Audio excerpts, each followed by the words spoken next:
like the chapter I was from, which was like quote unquote, we were single letter, so he's like, you're one of the first ones. So we're single letter too. So, okay. We were Epsilon chapter, right? And so but what was powerful about it was that we were actually taught in our chapter, like, yeah, don't mess with those guys, right?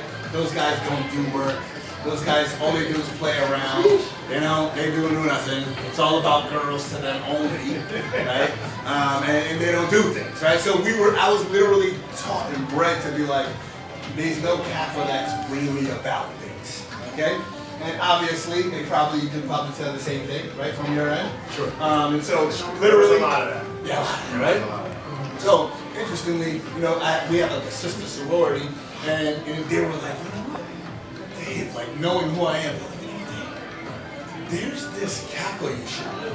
I was like, you've already started that conversation the wrong way. Okay? They're like, no, for real. Like he's really like you. I'm like, are you trying to insult me right now? Like, how can any Kappa be like me? And they were like, no, David, we know you. You know what? Go check him out. He, matter of fact, he's having a program today. And so, like a real person should, I did my due diligence, right? I showed up to his meeting to see what he was about. But what was so powerful that I loved was that the man that I did see, right? I saw a leader among men, a leader of people. I saw a man who I always said about him from afar, was that this was a man who was be willing to like take the shirt off his back for someone, right? Sometimes, like when we were in these fraternities, sometimes you elevate yourself when you feel like you're above people. But Aaron was the type of man who would look someone in the eye when he talked to them, right?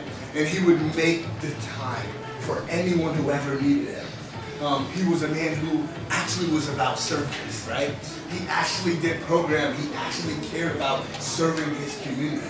He was actually a leader in his community before he came in the fraternity and used the fraternity as a vehicle to help more people. And so for me, I was like, wow, I guess this guy is like, he's pretty cool. And so from there, and from there, I guess I was like, you know what? I'm gonna do this, and from there I guess our blossom started. But I guess maybe tell me a little bit what you thought about it. No, absolutely, a brotherhood. So to the point of like growing up, I grew up in a kind of a suburb area. So when I got to college and I'm getting exposed to fraternities, I was thinking that stuff like, first of all, I'm cool, I'm fine with meeting people and hanging out. Maybe I'll come to your party and hang out with the ladies, like you said. But then I learned that there is more to the organization, that we're supposed to be about scholarship and service and commitment, right, to uplift your community. And so that was really what drew my attention. And so to his point, my chapter did happen to have that kind of persona and reputation that he talked about, where they weren't necessarily doing the best of the things that we could be doing. But I wasn't here just to be a part of these guys. I was here to carry those values. And so when I was able to get on the yard in that way, that's what I brought to it. What I was encouraged by was that, when David talks about, I'm going to use this expression like real recognizes real. He joked around and he said, well, I guess he was like me. Because he was doing those things. He was working that way. And anybody that knows David knows he doesn't do anything halfway.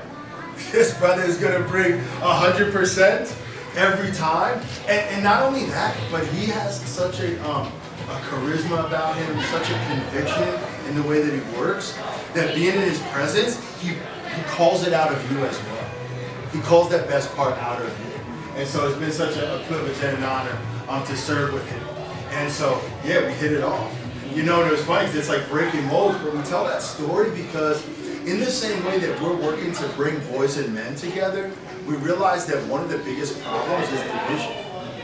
Whether it's across racial lines, ethnic lines, whether it's across generational lines, whether it's across socioeconomic lines, education, whatever, there's so much division, right? They're from the other side of the track. That's those guys. But just to show you that some guys that were actually on paper not supposed to get along, and we're actually kind of groomed to not like one another. God has a bigger plan that supersedes all of that. And if we're willing to work together and focus on what the right thing is, instead of just what everyone maybe wants you to do, you can really see some growth and some breakthrough. I think, guys, you know, and I think that story.